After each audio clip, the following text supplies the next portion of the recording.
खरं म्हणजे रोहित टिळकांचाच निषेध केला पाहिजे की त्यांनी या पुरस्कारासाठी मोदींची निवड केली। रोहित टिळकांना लाज वाटायला पाहिजे होती की आपण स्वतःच्या देशातल्या एखाद्या राज्यामध्ये पंतप्रधानांना इतक्या वाईट पद्धतीनं त्याचा निषेध करून परत जा म्हणणं, मला वाटतं की ही वाईट परिस्थिती पंतप्रधानाची आहे। पंतप्रधान असून सुद्धा टिळकांनी ज्या पद्धतीनं आज जे वर्तन केलेलं आहे ते खरं म्हणजे निषेधार्ह आहे। कारण टिळकाच्या परिवाराने मराठी महाराष्ट्रामध्ये आपल्या सगळ्यांचं स्वागत आहे। मी संग्राम। आज पुण्यामध्ये प्रधानमंत्री नरेंद्र मोदी येत आहेत। निमित्त असं आहे की लोकमान्य टिळक पुरस्कार हा त्यांना दिला जाणार आहे।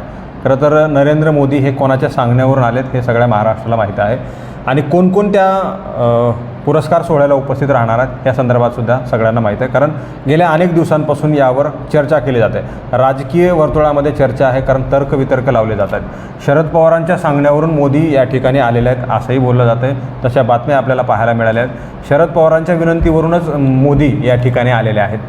मोदींच्या बाबतीमध्ये जर सांगायचं झालं तर कालच्या महिनाभरापूर्वी जे काही नाट्य घडलं महाराष्ट्रामध्ये राष्ट्रवादी फोडण्याचं, त्याला एकमेव कारण जे आहे ते नरेंद्र मोदी आहेत। तरी शरद पवारांनी त्यांना विनंती केली किंवा मग अगोदर करा होईना केलेली असेल, पण शरद पवारांनी नरेंद्र मोदी यांच्यामध्ये फार कटाक्ष आहे असं जरी वाटत असलं तरी आता शरद पवार आणि नरेंद्र मोदी एकाच मंचावर असतील आणि असं जसं आम्ही बसलो तसंच एका बाजूला एक खुर्चीवर बसणार आहेत। तर या संदर्भामध्ये आपण चर्चा करण्यासाठी आलेलो आहोत की काय नेमका हा सगळा प्रसंग आहे, नरेंद्र मोदी शरद पवार यांच्यामधलं काय समीकरण आहे, भविष्यामध्ये शरद पवार नरेंद्र मोदी यांच्यासोबत म्हणजे भाजपसोबत जाणार का, अनेक तर्कवितर्क लावले जात आहेत। अजित पवार तर गेलेच आहेत, अर्ध्याहून म्हणजे 30 हिस्सा लोक घेऊन गेलेच आहेत। शरद पवार उरलेली लोक बी तिकडे जातील असं राज ठाकरे यांनी म्हटलं होतं। काय नेमकं समीकरण आहे, कसं जुळणार आहे, बोलणार आहे। तुमचं मराठी महाराष्ट्रामध्ये स्वागत आहे साहेब। काय सांगाल आजचं समीकरण कसं असणार आहे? नरेंद्र मोदी शरद पवार हे दोघंही एका मंचावर असणार आहेत। मागच्या काही दिवसापूर्वी जर आपण पाहिलं तर शरद पवार यांचे जे काही पुतणे आहेत अजित पवार यांनी पक्ष फोडून ते भाजपसोबत गेलेले आहेत आणि त्याच्या अगोदर नरेंद्र मोदी यांनी सांगितलं होतं की शरद पवारांच्या राष्ट्रवादी पक्षावर जवळजवळ 70,000 कोटी रुपयांचे घोटाळे आहेत। ते दोघंही आज मंचावर एका मंचावर आहेत आणि शरद पवारांच्या विनंतीवरून नरेंद्र मोदी पुण्यात आलेत असं सांगितलं गेलं आहे। मुळात असं आहे की शरदचंद्रजी पवार साहेब या पुरस्कार वितरण सोहळ्याला थांबतील की नाही थांबतील अशी चर्चा होत होती। स्वतः पवारसाहेबांनी मी राहील की नाही राहील असं काही स्पष्ट केलं नव्हतं, परंतु काल परवा वर्तमानपत्रामध्ये असं आलं की कुमार सप्तऋषींना ते असं म्हणाले की मी स्वतःच तारीख घेऊन दिलेली आहे आणि त्यामुळे मला जावं लागेल। मला वाटतं की हा कार्यक्रम जेव्हा ठरला तेव्हा महाराष्ट्रात सगळं आलबेल सुरू होतं।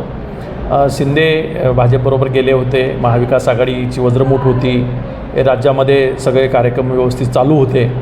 अशा वेळेस कदाचित रोहित टिळकांनी पवाराकडे गळ घातली असावी आणि पवारसाहेबांनी खरं म्हणजे रोहित टिळकामुळे, कारण पुणे हा जिल्हा पवारांचा स्वतःचा जिल्हा आहे, या जिल्ह्यामध्ये राजकीय सामाजिक सांस्कृतिक क्षेत्रामध्ये काही मोठी गोष्ट झाली तर त्यात पवारांचा सहभाग असतो आणि एक प्रोटोकॉल म्हणून आपण या जिल्ह्यातले आहोत, देशाचा सर्वोच्च माणूस आपल्या जिल्ह्यामध्ये येतो आहे, आपल्या भागात येतो आहे, तेव्हा आपण त्या कार्यक्रमाला गेलं पाहिजे असा कदाचित त्यांचा उद्देश या पाठीमागे होता।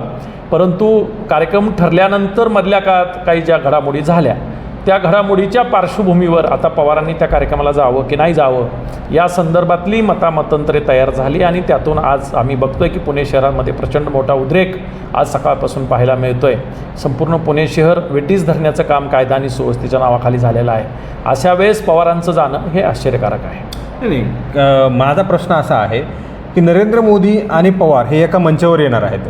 खरं तर नरेंद्र मोदी हे पवारांच्या सांगण्यावरून आलेत, म्हणजे शरद पवारांच्या सांगण्यावरून आलेत असं सांगितलं गेलं आहे। शरद पवारांच्या सांगण्यावर येण्यापेक्षा भारतीय जनता पार्टीचा एखादा विश्वासू माणूस महाराष्ट्रामध्ये नाही आहे का की त्यांच्या विनंतीवरून ते पुरस्कार सोहळ्यासाठी येतात? म्हणजे कुणी असा त्यांचा मोजका माणूस नाही आहे का की मग ते फडणवीस असतील किंवा मग इतर कुठले गडकरी असतील, टिळकांच्या फॅमिलीचे त्यांचे काही संबंध असे नाही आहेत का की त्यांनी त्यांच्या विनंतीवरून त्यांना पुरस्कार तर द्यायच्यात मग त्यांना यावंच लागेल? मात्र शरद पवारांना मध्ये आणण्याचं काय कारण आहे की त्यांच्या मतीने हे पुण्यात आलेत? मुळात असं आहे की तुम्ही म्हटल्याप्रमाणे की इतर काही कुटुंबाचा आणि त्यांचा स्नेह नाही का, तर ही गोष्ट प्रकर्षानं माहिती करून घेणं गरजेचं आहे की लोकमान्य टिळकांची उंची मोठी आहे। भारतीय स्वातंत्र्य लढ्यामधला एक जाज्वल्य व्यक्तिमत्व म्हणून टिळकाकडे पाहिलं जातं।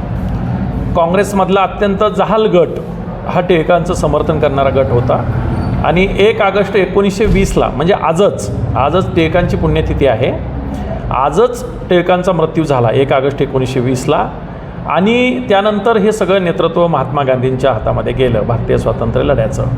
त्यानंतर टिळकांच्या कुटुंबाचं असं फार मोठं योगदान भारतीय इतिहासाच्या लढ्यामध्ये दिसलेलं नाही आहे. परंतु काँग्रेस पक्षानं स्वातंत्र्यानंतर टिळकांच्या मुलांना, टिळकांच्या नातवांना प्रचंड मोठं वैभव दिलं. म्हणजे टिळकांचे परिवारातले काही लोक विधान परिषदेचे अनेक वर्ष अध्यक्ष होते टिळक, माजी सभापती टिळक. आणि एवढं असूनसुद्धा टिळकांनी ज्या पद्धतीनं आज जे वर्तन केलेलं आहे ते खरं म्हणजे निषेधार्ह आहे. कारण टिळकाच्या परिवाराने मुळात मोदींना हा पुरस्कार द्यायलाच नको होता अशी आमची भूमिका आहे. कारण टिळकांची एवढी उंची, म्हणजे टिळकांच्या परिवाराची आता एवढी उंची राहिलेली नाही की ते जाऊन मोदीला निमंत्रण देतील आणि त्यांच्या निमंत्रण मोदी महाराष्ट्रात येतील. शरद पवारांच्या संदर्भात सांगायचं झालं तर कदाचित ही गोष्ट लोकांना माहीत नसेल, 2002 नंतर राष्ट्रीय नेता म्हणून मोदींची ओळख झाली संपूर्ण देशामध्ये. गोध्रा हत्याकांडानंतर खरं म्हणजे मोदी देशाला माहीत झाले आणि त्यानंतर राष्ट्रीय राजकारणात हळूहळू मोदी आले. पुढे असं झालं की पवारांचं आणि काँग्रेसचं काही फार शक्य नव्हतं आणि गुजरातला काही द्यायचं असेल तर काँग्रेस कदाचित देत नसेल असं काही असेल आणि त्यावेळेस मोदींनी पवारांना पकडलेलं होतं. कारण जरी काँग्रेसचं आणि पवारांचं शक्य नव्हतं, म्हणजे एकत्र जरी नव्हते तरी सरकारमध्ये मात्र पवार होतेच. मग पवार कृषी मंत्री असतील, पवार अन्य काही खात्याचे मंत्री होते आणि जेव्हा जेव्हा मोदींना गुजरातसाठी काही द्यावं लागायचं तेव्हा तेव्हा मोदी शरद पवार मार्फत गुजरातला काही योजना असतील, काही स्कीम असतील, काही पॅकेजेस असतील ते घेऊन गेलेला इतिहास आपल्याकडे आहे. आणि त्याची परतफेड म्हणूनच मोदी जेव्हा देशाचे पंतप्रधान झाले 2014ला तेव्हा त्यांनी महाराष्ट्रातला सगळ्यात चर्चित दौरा जर कुठला केला असेल तर तो बारामतीचा दौरा केला. त्यानंतर मोदी स्वतः त्यांच्या अजून एका खाजगी कार्यक्रमाला आले. त्यानंतर मांजरीला जो मोदींच्या हस्ते आणि सगळ्यांच्या उपस्थितीमध्ये शरद पवारांचा अमृत महोत्सव झाला त्याला मोदी आले होते. म्हणजे शरद पवारांचं आणि मोदींचं जे व्यक्तिगत स्तरावरचं कनेक्शन आहे ते अत्यंत घट्ट आहे. म्हणजे पवारांनी शब्द टाकला आणि मोदी नाही म्हणतायत असं काही शक्यतो होणार नाही. इतकं घट्ट कनेक्शन पवारांचं आणि मोदींचं आतापर्यंत आपण पाहत आलेलो आहोत. आणि अशा स्थितीमध्ये पवारांनी त्यांना जर निमंत्रण दिलं असेल तर त्यात काही वावगं नाही आहे मला असं वाटतं. परंतु हे रोहित टिळकांनी आणि त्यांच्या परिवारांनी ठरवायला हवं होतं की आपण ज्या पुरस्कार देतो त्या पुरस्कार कुठल्या माणसाच्या नावाने देतो आहे. तर आपण एका राष्ट्रीय विचाराच्या मोठ्या माणसाच्या नावानं पुरस्कार देतो. टिळक विद्यापीठाच्या वतीनं जरी हा पुरस्कार दिला जात असला तरी हा लोकमान्य टिळकांच्या नावाने पुरस्कार दिला जातो. या पुरस्कारांच्या यादीमध्ये जर तुम्ही बघितलं तर अत्यंत कर्तृत्ववान माणसाला या पुरस्कारामध्ये पुरस्कार दिलेले आहेत. म्हणजे याचा पहिला पुरस्कार जेव्हा 1983ला दिला तो कॉम्रेड SM जोशींना दिला. त्यानंतर श्रीपाद अमरत डांगेंना दिला. तो इंदिराजींना दिला मरणोत्तर. तो मनमोहन सिंगांना दिला. तो डॉक्टर शंकरदयाळ शर्मांना दिला. तो पुन्हा सायरन पुनावालांना दिला. म्हणजे अशी मोठी माणसं आहेत. सकाळचे संपादक जे संस्थापक संपादक आहेत नाभी परुळेकर त्यांच्या पत्नींना दिला. म्हणजे एका विशिष्ट उंचीचं विशेषतः डाव्या विचारांचा प्रभाव असलेला आणि देशहिताच्या दृष्टीनं मोठ्या प्रमाणात आपलं आयुष्य समर्पित करणाऱ्या माणसांना हा पुरस्कार दिला गेला आहे. मला वाटतं की या पुरस्कारांची जर आपण यादी बघितली 83 पासून आतापर्यंतची जर यादी बघितली तर त्या यादीत यावं मोदींनी असं मोदींचं काही कर्तृत्व नाही आहे किंवा मोदींचं असं काही काम नाही की त्यांनी त्या पुरस्काराची यादीत यावं. तशी ती रक्कम छोटी जरी असली तरी तो पुरस्कार प्रतिष्ठेचा आहे. आणि म्हणून खरं म्हणजे शरद पवार साहेबांनी आजच्या या पुरस्कारां सोहळ्याला ते जात आहेत. त्यांचं एक वैशिष्ट्य मी आत्ता बोलताना म्हणालो की त्यांचं ह्या पुरस्काराचे वैशिष्ट्य यावर्षी की ज्याला पुरस्कार भेटला आहे त्यांच्याच हस्ते हा पुरस्कार पुन्हा दिला जातो. म्हणजे पवारांनासुद्धा हा 2016 साली पुरस्कार भेटलेला आहे आणि हे पहिलेच पुरस्कार्थी असे आहेत की जे पुन्हा एका मोठ्या कार्यक्रमाला हजर होत आहेत. मला वाटतं की टिळकांनी हा विचार करायला पाहिजे होता की मोदींना द्यायला पाहिजे का नाही आणि पवारसाहेबांनी सुद्धा हा विचार करायला पाहिजे होता की मोदींची तारीख आपण घेऊन द्यायला पाहिजे की नाही. कदाचित ती परिस्थिती वेगळी होती. आज परिस्थिती बदलली आहे. म्हणजे आता तुमच्या म्हणण्याचा रोख असंच आहे की जे काही पुरस्कार दिला जातोय हे मोदीच्या त्यांच्या यादीमध्ये बसणार नाही आहेत. म्हणजे मोदीला तर दिलाच नव्हता पाहिजे होता. मात्र ह्या सगळ्या गोष्टी राजकारणाला पुढे करून केल्या जात आहेत का, ठरवून केल्या जात आहेत का, की महाराष्ट्रामध्ये आता सध्या असली परिस्थिती आहे किंवा राजकीय जे काही खळबळ उडालेली आहे, इकडचा पक्ष तिकडं तिकडचा पक्ष इकडं, या सगळ्या गोष्टी झालेल्या आहेत. या सगळ्या गोष्टीवर पांघरून टाकण्यासाठी, लक्ष विचलित करण्यासाठी किंवा मग इतर काही मुद्दे उद्भवू नयेत यासाठी या सगळ्या गोष्टी केलेल्या आहेत. शरद पवार आणि नरेंद्र मोदी एका मंचावर येतात. हे पुरस्काराचं निमित्त आहे का फक्त? मग नाही, मुळात असं आहे की भारतीय जनता पार्टीला या सगळ्या प्रक्रियेच्या पाठीमागं 2024 दिसतं आहे. त्यांना कोणत्याही स्थितीमध्ये भारतामध्ये पुन्हा एकदा मोदींना पंतप्रधान करायचं आहे आणि भाजपची खासदारांची संख्या वाढवायची. ही खासदारांची संख्या वाढवत असताना सगळ्यात महत्त्वाची गोष्ट जर काही असेल तर ती ही आहे की ही लोकसभेतली संख्या जर वाढवायची असेल तर महाराष्ट्र हे दुसऱ्या नंबरचं राज्य आहे की ज्या राज्यामध्ये ही संख्या वाढवली जाऊ शकते. आणि महाराष्ट्रामध्ये भारतीय जनता पार्टीने एकनाथ शिंदेंचा प्रयोग केला, तो प्रयोग फसला. तो प्रयोग फसल्यावर त्यांनी अजितदादांचा प्रयोग केला. अजितदादांचा प्रयोग करून फक्त 1 महिना झाला आहे, तरीसुद्धा त्यांच्या असं लक्षात आलं आहे महिन्याभरातच की अजितदादाच्या प्रयोगाने सुद्धा लोकसभेत फारसं काही चित्र बदलणार नाही आहे. आता त्यांच्या समोरचा मोठा पर्याय काय की काही करून येणे केणे करून पवारसाहेबांना स्वतःच बरोबर न्यायचं. कारण केंद्रीय मंत्रिमंडळाचा विस्तारसुद्धा त्याच्यामुळेच रखडला अशी चर्चा बाहेर आहे की पवारांचा निर्णय मागे पुढे होईल आणि मग केंद्रीय मंत्रिमंडळात त्यांच्या वतीनं काही लोकांना संधी दिली जाईल आणि त्याच्यामुळे तो रखडला आहे. आता ते पवारांबाबतीत असं वागून ते वातावरण संभ्रमित करण्याचा प्रयत्न करत आहेत. भाजप पुणे जिल्ह्यात आणि महाराष्ट्रामध्ये खरं म्हणजे हा पुरस्कार वितरण सोहळा नाही तर ही महाराष्ट्रातल्या लोकसभेची तयारी आहे. लोकसभेचा प्रचाराचा आज प्रारंभ होतोय पुण्यामध्ये असं दिसतंय. कारण पुण्यामध्ये आता एखाद्याच बाय इलेक्शन होऊ शकतं. पोटनिवडणूक बापटांच्या निधनानंतर रिक्त झालेली जी लोकसभा आहे त्या लोकसभेची सुद्धा निवडणूक होऊ शकते. आणि दंगेकरांचं आम्ही बघितलं आहे की कसबा विधानसभेच्या पोटनिवडणुकीत भाजपचा दारुण पराभव झाला आहे आणि पुण्यामधल्या लोकांनी असंच जर ठरवलं आणि पोटनिवडणूक झाली तर पोटनिवडणुकीत सुद्धा त्यांचा दारुण पराभव होईल असं चित्र आहे. आणि ते चित्र बदलायचं असेल तर त्यांच्यासमोरचा एक मोठा पर्याय होता तो म्हणजे पंतप्रधानांना आणायचं, हिंदुत्वाच्या नावाखाली पुन्हा देशामध्ये जागर सुरू करायचा. कारण पंतप्रधानांनी कालच मेरी मिठ्ठी असं एक नवीन आंदोलन सुरू केलं आहे, मेरा देश मेरी मिठ्ठी असं. म्हणजे वेगवेगळ्या प्रकारचे जे त्यांचे आंदोलनं असं अभियान असतात त्या अभियानातलं नवीन अभियान पंतप्रधानांनी काल जाहीर केलं आहे. मला वाटतं की अभियानाच्या माध्यमातून त्यांनी लोकसभेच्या प्रचाराचा शुभारंभ केला आहे. हे सगळं राजकारण आहे. फक्त ते स्वतःच्या राजकारणासाठी टिळकांचं व्यासपीठ वापरतायत हे आमच्यासाठी अत्यंत दुर्दैवाने घाणेरडं राजकारण आहे. कारण टिळक हे काँग्रेस संस्कृतीमधले आहेत, काँग्रेस संस्थापनातला एक महत्त्वाचे सदस्य आहेत आणि त्यांच्या कुटुंबांनी अशा पद्धतीचं घाणेरडं राजकारण करण्यासाठी स्वतःच्या पुरस्काराचं व्यासपीठ वापरू द्यावं ही लाजिरवाणी गोष्ट आहे. खरं म्हणजे रोहित टिळकांचाच निषेध केला पाहिजे की त्यांनी या पुरस्कारासाठी मोदींची निवड केली. रोहित टिळकांना लाज वाटायला पाहिजे होती की आपण मोदींना कसा पुरस्कार द्यावा ज्या माणसावर गोध्राच्या हत्याकांडाचा आरोप आहे, या देशामधल्या वैमनस्याचा आरोप आहे, ज्या माणसामुळं देशामधली शांतता भंग झाली आहे, देश तुटण्याच्या वाटेवर आहे. अशी स्थिती असताना टिळक परिवार स्वतःचं व्यासपीठ भाजपसाठी का वापरून देत आहे हा सगळ्यात मोठा प्रश्न आहे. आता तुम्ही आता सांगितल्याप्रमाणे ह्या सगळ्या गोष्टी आहेत. पुरस्कार हे फक्त निमित्त आहे. महाराष्ट्राच्या लोकसभेची तयारी सुरू झाली असं सांगितलं जातं. शरद पवारांची मनवळवणी करण्यासाठी या सगळ्या गोष्टी आहेत का? शरद पवार जर दिल्लीत गेले असले तर आणखीन कान टवकारले असते. मात्र पुरस्काराच्या निमित्तानं शरद पवार आणि नरेंद्र मोदींची चांगली खास बैठक होऊ शकते. तासभर त्यांची मिटिंगही चालू शकते किंवा मग चर्चेमध्ये त्यांना वेळही मिळू शकतो. एखाद्या वेगळ्या मुद्द्यासाठी ते पुण्यामध्ये येणं किंवा मग शरद पवार दिल्लीमध्ये नरेंद्र मोदींसोबत भेटण्यासाठी जाणं हे सगळे फार चर्चेत म्हणजे संशयकल्लोळ झाला असता. मात्र पुरस्काराच्या निमित्तानं फार काही त्यांना खलबतं करता येणार आहात का पुण्यामध्ये येऊन? नाही, असं काही होणार नाही आहे. कारण हे बघा, एखादा निर्णय जर घ्यायची वेळ आली ना किंवा घ्यायचा आहे त्यांना तर त्यासाठी मिटिंग करण्याची, पुण्यात जाण्याची, दिल्लीत जाण्याची काही गरज नाही आहे. पवारांना निर्णय घ्यायचा असल्यास ते कधी घेऊ शकतील. त्यांना पवारासंघ निर्णय हो नाही हो महाराष्ट्रामध्ये संभ्रम तयार करण्यासाठी आज मोठा इव्हेंट आज हा आहे की शरद पवाराबद्दल आणि शरद पवारांच्या पार्टीबद्दल आणि विशेषतः महाविकास आघाडीतल्या घटक पक्षाच्या इतर नेत्यांच्या मनात संभ्रम निर्माण करण्यासाठी ही गोष्ट फार महत्त्वाची घडलेली आहे. कारण संजय राऊत साहेब असतील, अन्य काही प्रवक्ते आहेत, त्यांनी याच्याबद्दल कमेंट्स केल्या आहेत. आज दैनिक सामनानी या विषयावर स्वतंत्र संपादकीय लिहिलं आहे की हे चांगलं नाही आहे, ही लोकांची लोकभावना नाही आहे. पवारसाहेबांचा निर्णय अंतिम जरी असला तरी लोकांना हे आवडणार नाही. आणि वस्तुस्थिती आहे की पुण्यामध्ये आज इतका विरोध मोदींना होतो आहे. मला वाटतं देशाच्या इतिहासामध्ये एखादा पंतप्रधान महाराष्ट्रात आणि विशेषतः पुण्यात येतो आहे. कारण विद्येचं माहेरघर म्हणून पुण्याची ओळख आहे.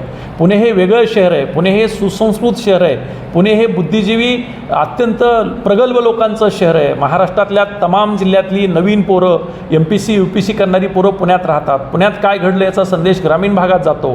अशा शहरामध्ये आज पंतप्रधानांच्या विरोधामध्ये ज्या पद्धतीचा आक्रोश आम्ही सकाळपासून पाहतोय सगळ्या मीडियामध्ये, तो लाजिरवाणा आहे की लहान लहान मुलं, शालेय मुलं, कॉलेजमधली पोरं, MPC करणारी पोरं, विशेषतः मणिपूर वगैरे नागालँड भागात असलेली विद्यार्थी जी पुण्यात शिकत आहेत त्यांनीसुद्धा गो बॅक मोदी अशा घोषणा द्यायला सुरुवात केलेली आहे. मला वाटतं की स्वतःच्या देशामध्ये, स्वतःच्या देशातल्या एखाद्या राज्यामध्ये पंतप्रधानांना इतक्या वाईट पद्धतीनं त्याचा निषेध करून परत जा म्हणणं, मला वाटतं की ही वाईट परिस्थिती पंतप्रधानाची आहे. पंतप्रधानावर इतका वाईट प्रसंग गेल्या 9 वर्षात दुसरा कुठेही आला नसेल अशी माझी मानसिकता आहे. शेवटचा प्रश्न आहे, मोदी पुण्यामध्ये आले. आता तुम्ही सांगितलं की मोठ्या प्रमाणावर प्रचंड जो आहे तो त्यांना विरोध केला गेला. आता तुम्ही टिळक कुटुंबाचा निषेधही केला की ते त्या पुरस्काराला सुद्धा लायक नाही आहेत. मात्र आता टिळकांचा वापर किती प्रमाणात केला जाईल किंवा मग सर्व प्रमाणात जर केला तर त्याचा फायदा किती प्रमाणावर भारतीय जनता पार्टीला किंवा मग इतर विरोधकांना किती होईल? पुण्याच्या राजकारणाच्या हद्दीपर्यंत जर तुम्ही विचार केला तर भारतीय जनता पार्टीला फारसा याचा फायदा होणार नाही आहे. कारण शेवटी पुण्याच्या राजकारणामध्ये शरदचंद्रजी पवारसाहेब आणि त्यांच्या पक्षाची काय भूमिका आहे याच्यावर अवलंबून आहे. राहिला प्रश्न राष्ट्रवादीला किती फायदा होईल, भाजपला किती फायदा होईल, तर राष्ट्रवादीला फारसा काय फायदा त्याचा या सगळ्या गोष्टीचं नुकसान होईल असंही नाही आहे, फायदा होईल असंही नाही आहे. मात्र एक गोष्ट नक्की आहे की महाराष्ट्रातल्या ग्रामीण भागापर्यंत चर्चेला जे कट्टे असतात चर्चा करणारे, त्या कट्ट्यावर चर्चा करण्यासाठी आजचा दिवस आणि उद्याचा दिवस प्रचंड मटेरियल पुरवलं जाईल. दुसरीकडे अजित पवाराबद्दलची जी निगेटिव्ह चर्चा महाराष्ट्रात सुरू होती ती या घटनेनं थांबलेली आहे थोड्याफार प्रमाणात. महागाईचा जो विषय चर्चेत होता प्रचंड टमाट्यासारख्या विषयाचा, तो विषय थांबलेला आहे. विद्यार्थ्यांच्या परीक्षेचा विषय तो थांबलेला आहे. तुम्ही जसा एक विषय केला होता पोलिसांच्या भरतीचा, ज्याचा झालेल्या गैरप्रकाराचा, तो विषय थांबलेला आहे. म्हणजे मुख्य मुद्दे जे आहेत ते विषय थांबवायचे आणि सगळी चर्चा वेगळ्या दिशेला न्यायची. त्याच्यासाठी हे दगडूशेठ हलवाई गणपती, त्याच्यासाठी आरती, त्याच्यासाठी काही कार्यक्रम आणि त्याच्यासाठीच पंतप्रधान दौरा. मला वाटतं भाजपाचं प्री प्लॅनिंग आहे. म्हणजे भाजपच्या कोणत्या तरी मोठ्या नेत्याच्या सांगण्यावरून रोहित टिळकांनी हा पुरस्कार मोदींना दिला आहे अशी शंका येऊ लागलेली आहे. कारण रोहित टिळक हे काँग्रेसचे पदाधिकारी आहेत. त्यांनी किमान काँग्रेसच्या श्रेष्ठींना, काँग्रेसचे गटनेते असतील, काँग्रेसचे प्रदेशाध्यक्ष असतील, आमचे आदरणीय बाळासाहेब थोरात साहेब असतील, पृथ्वीराज चव्हाण साहेब असतील, नाना पटोले असतील, विजय वडेट्टीवार असतील, किमान अशोक चव्हाण साहेब असतील, या सगळ्या नेत्यांना तरी विचारायला पाहिजे होतं महाराष्ट्रातल्या की मी असं करतोय, मी करायला पाहिजे का. मला वाटतं केंद्रीय नेतृत्व तर याच्याबद्दल इतकं अनभिज्ञ आहे की आता केंद्रीय नेतृत्व विसरून जाईल की कुणी टिळक नावाचे माणसं पक्षामध्ये होते. कारण आमचे जे पुण्याचे शहराचे अध्यक्ष शिंदे यांनी प्रचंड या संदर्भातल्या तक्रारी केल्या होत्या, प्रेस घेतली होती, पुण्यात त्यांच्या निषेधाचं आंदोलन केलं होतं आणि त्यांनी स्वतः टिळकांना आवाहन केलं होतं की तुम्ही मोदींना हा पुरस्कार देऊ नका. मला वाटतं टिळकांनी स्वतःची मानसिकता केली असावी की कदाचित तेच भाजपमध्ये जाणार असावेत. किंबहुना मला शंका अशी आहे की आता टिळकांच्या परिवारातच, कारण त्यांनी यापूर्वी जी निवडणूक झाली पोटनिवडणूक दंगेकरांची, त्याच्यात टिळकांना तिकीट भेटलं नव्हतं, त्याचा परिणाम भाजपने भोगला. आता बापटांच्या पोटनिवडणुकीत जर त्यांनी ब्राह्मणाला तिकीट दिलं नाही तर अडचण होऊ शकते आणि म्हणून कदाचित बापटांच्या घरात तितका सक्षम उमेदवार नाही आहे. त्याच्यामुळे टिळकांच्या घरामध्ये लोकसभेची चाचपणी होऊ शकते का या निमित्ताने, आणि मग टिळकांच्याच घरात लोकसभेची उमेदवारी देता येऊ शकते का. मला वाटतं लोकसभेच्या तिकिटाच्या बदल्यात हा पुरस्कार दिला की काय ही शंकासुद्धा याच्या पाठीमागे आहे. आता प्रश्न संपले होते, मात्र पुन्हा एक प्रश्न उद्भवला की टिळकांच्या फॅमिलीचा वापर फक्त महाराष्ट्राच्या ह्याच्यापुरता नाही तर तिथली एक लोकसभेची जागासुद्धा जिंकण्यासाठी टिळकांचा वापर आता केला जाणार आहे. जरी टिळक हे काँग्रेसी विचाराचे असले तरी भारतीय जनता पार्टीने त्यांचे विचार आता हायजॅक केलेत असं म्हणता येईल. नाही, टिळकांच्या परिवारात त्यांचे जे नातरुंड पत्रुंड आहेत ना, त्यातला एक गट जो आहे, त्यांचं एक घर जे आहे ते भाजपमध्येच होतं. मुक्ता टिळक ही त्यांची पंतूसूनच होती आणि दुसरं एक घर होतं ते काँग्रेस संघ होतं. कदाचित या पुरस्कारानंतर दोन्ही टिळकं भाजपमध्ये जातील आणि भाजपकडून तिकीट आणतील, एवढंच. नक्कीच. तर हे होते दादासाहेब मुंडे आणि विस्तारानं आणि सविस्तर पद्धतीनं पुरस्कार आणि पुरस्काराचं निमित्त काय किंवा मग पुरस्काराचं महत्त्व काय, पुरस्कारामधून किंवा पुरस्काराच्या मागे काय दडलं आहे या संदर्भामध्ये बोलणं झालं. शरद पवार आणि भारतीय जनता पार्टी किंवा मग नरेंद्र मोदी यांचं कसं समीकरण राहणार आहे या संदर्भात सुद्धा बोललं गेलं. ते शक्य नाही आहे. परत शरद पवार जे आहेत ते स्वातंत्र्य आहेत, ते स्वतः निर्णय घेऊ शकतात आणि त्यांना कुठे इकडे तिकडे बाहेर जायचे नाही. मी जसं बोललं की दिल्लीला जावं लागेल किंवा मग मोदींना इथे यावं लागेल, त्यांना कुठे जायची गरज नाही. ते थेट निर्णय घेऊ शकतात, एका दिवसात निर्णय घेऊ शकतात. असे पवारांची जी काय आहे ती एक वेगळी ओळख आहे. आणि त्यानंतर सगळ्यात महत्त्वाची गोष्ट म्हणजे सांगायचं झालं तर नरेंद्र मोदी हे पुण्यामध्ये आले आणि तीव्र निषेध त्यांच्यावर करण्यात आला आहे की गो बॅक आणि जे काळे झेंडे मोदींना दाखवण्यात आले पुण्यामध्ये. म्हणजे एका देशाचा प्रमुख आहे आणि त्याच देशामध्ये म्हणजे समजा स्वतः तुम्ही सांगायला झालं की एका गावाचा सरपंच आहे आणि त्या सरपंचालाच गावामध्ये यायची परवानगी गावकरी देत नाहीत. अर्थात सरपंच चुकीचा आहे किंवा मग गावकरी चुकीचे आहेत. तर सगळे गावकरी चुकीचे असू शकत नाहीत, सरपंच चुकीचा नक्कीच असेल असं वैयक्तिक माझं म्हणणं आहे. त्यामुळे मोदींना विरोध हा देशामधल्या लोकांचा आहे. मोदी नक्कीच देशविरोधी आहेत का असं शंका आता या ठिकाणी उपस्थित झाली. कॅमेरा पर्सन परिवर्तनसह मी संग्राम धनवे, मराठी महाराष्ट्र न्यूज, बीड.